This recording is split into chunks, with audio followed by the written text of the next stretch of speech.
The inventors of cuneiform, wheels, and beer are Sumerians. But what do we know about this ancient civilization that existed 6,000 years ago? Not only the remains of the cities where lived Sumerians have been preserved, but also more than 1 million clay tablets of those times. So we can learn not only how these people lived, but also what they thought and how they saw the world around them. And before we know how the Sumerians lived, we need to understand the geographic conditions of their territory. Their lands are known as Mesopotamia, which is the Greek word that means the land between rivers. Sometimes this name is used because it is the land of 2 full-water rivers, Tigris and Euphrates. This territory belongs to an even larger region, which is called the Fertile Crescent, and it was here that they first began to grow grain and live in permanent settlements. Ubaid tribes, who lived here before the Sumerians, were already farmers, but historians still do not know where the Sumerians came from, because the Sumerian language was not similar to any of the languages of their neighbors. And although Mesopotamia was considered to be a very fertile land, the first Sumerians in the new lands have had a very difficult time. It took a long time to dry the swamps around the Tigris and Euphrates rivers. Even now, these lands are really swamped. After that, it was necessary to dig channels from rivers to the fields. Such actions required joint work and coordination. This is how the first states began to emerge. However, some historians believe that there were other reasons for the emergence of the early Sumerian states. Sumerians were engaged in agriculture and cattle breeding. They planted mostly barley and less often wheat and rye. Small cattle were actively bred, and the main draught animals were mules, harnessed in carts. The wheels for such carts are considered to be the invention of Sumerians. Such an invention made it possible to develop trade, which before that was conducted mainly by the rivers. Sumerians' trade became so widespread that trade expeditions were sent to the lands of modern Oman and possibly even Cyprus. And where there is a rich trade, there is the development of mathematics and other sciences. That's why the Sumerians came up with a numerical system based on the number 60. Cuneiform was also created to facilitate trade. It was used to regulate taxes that were first invented by Sumerians as well. The census of property and its taxation created the first bureaucracy in history. Thus, the Sumerians became the first great civilization in the history of mankind. However, the Sumerians did not create one great state, as it happened among other early civilizations.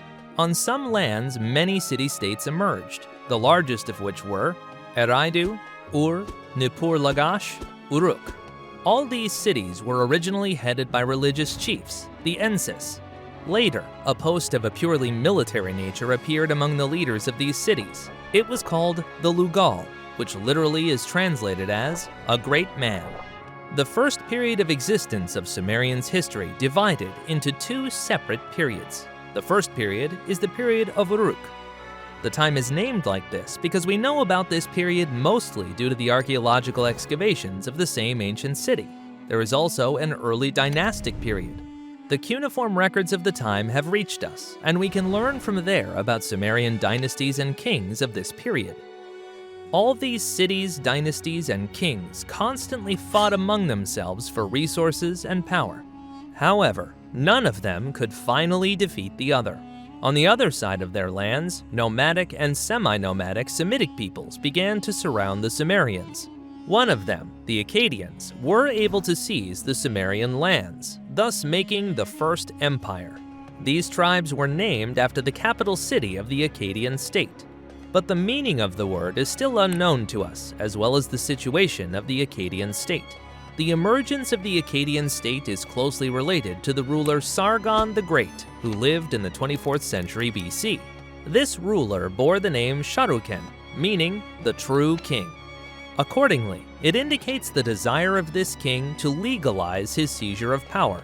From the Chronicle of the City of Kish, we know that Sargon was the cupbearer and gardener of the previous king of Ur-Zababa. In order to legitimize his power rights, Sargon spread the legend that his mother was a priestess. She secretly gave birth to a son and sent him in a basket by river, where her baby was picked up by the royal water carrier Aki and carried to the palace. Having become the king of Kish, which was a fully Akkadian city, Sargon began to conquer the surrounding Sumerian cities and other small Semitic tribes. Over time, he moved the capital to a new city. In order to strengthen the authority, he appointed his relatives for the position of religious rulers, Ensi, in the conquered cities. Most often, he also appointed his daughters as high priestesses, who were called Entu in the same cities.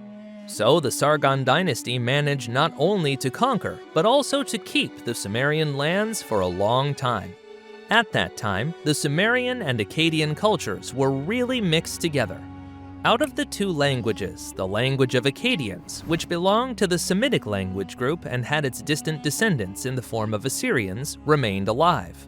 However, the Sumerian language became the language of priests and was used only in temples. Yet, even religions and temples experienced great changes at the time. Sumerian and Akkadian gods have mingled, so the Sumerian Inanna became the Akkadian Ishtar, Enlil became Elil, and Nanna became the Akkadian god Sin. The Akkadians adopted the Sumerian cuneiform tradition, but instead of Sumerian, they began to read old symbols in a new Akkadian way. It can be said that there has been a fusion of two peoples into one. But in fact, there wasn't any unification, because the Sumerian cities have always rebelled against the conquerors. Both Sargon and his descendants always had to suppress the rebels. Dozens of cuneiform sketches describing wars of the Sargon dynasty rulers of then have reached us. From year to year, they had to conquer the same cities that did not want to remain under the Akkadian Empire. Sargon has created a professional army, which has received the name of People Who Eat with the King, to conduct a lot of military campaigns. This change made it possible to conquer neighboring cities, in which the army was formed by the city militia.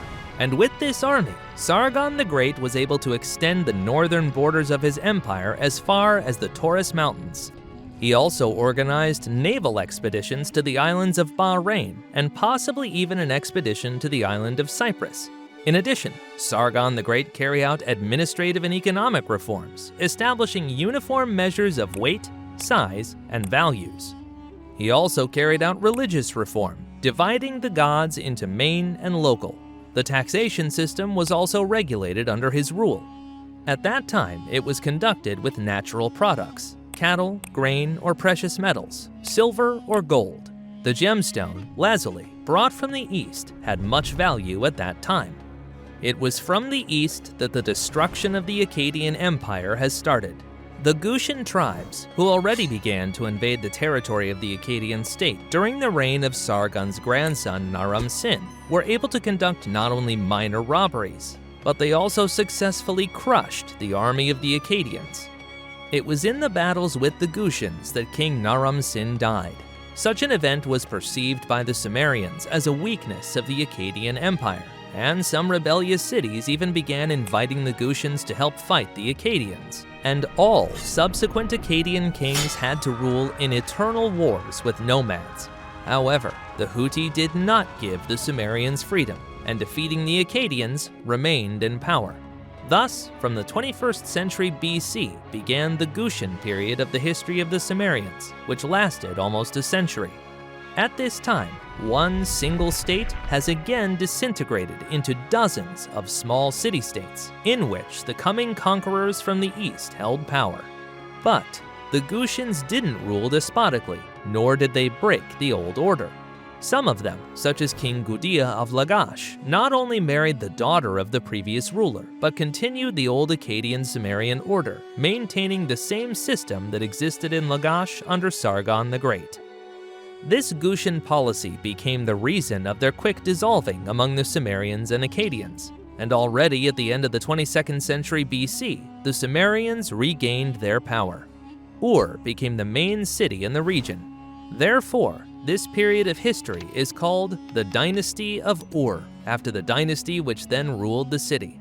Its founder, Ur-Nammu, managed to defeat the Gutians and capture such large cities as Lagash, Uruk, and Nippur.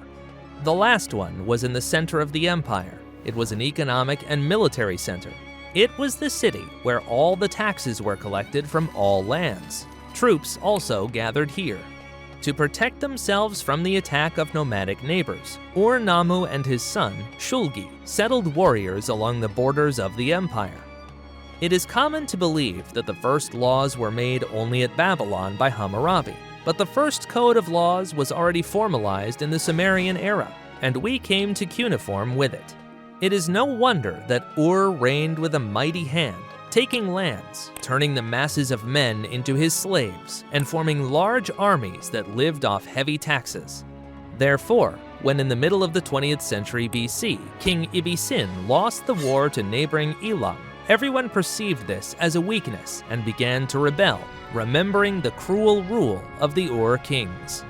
From the west, nomads from the Semitic peoples began to invade these lands almost at the same time.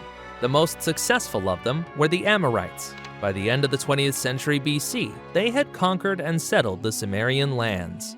It is in the time of the Amorites that Babylon will become the center of Mesopotamia, and thus, a new era in the history of the Middle East began.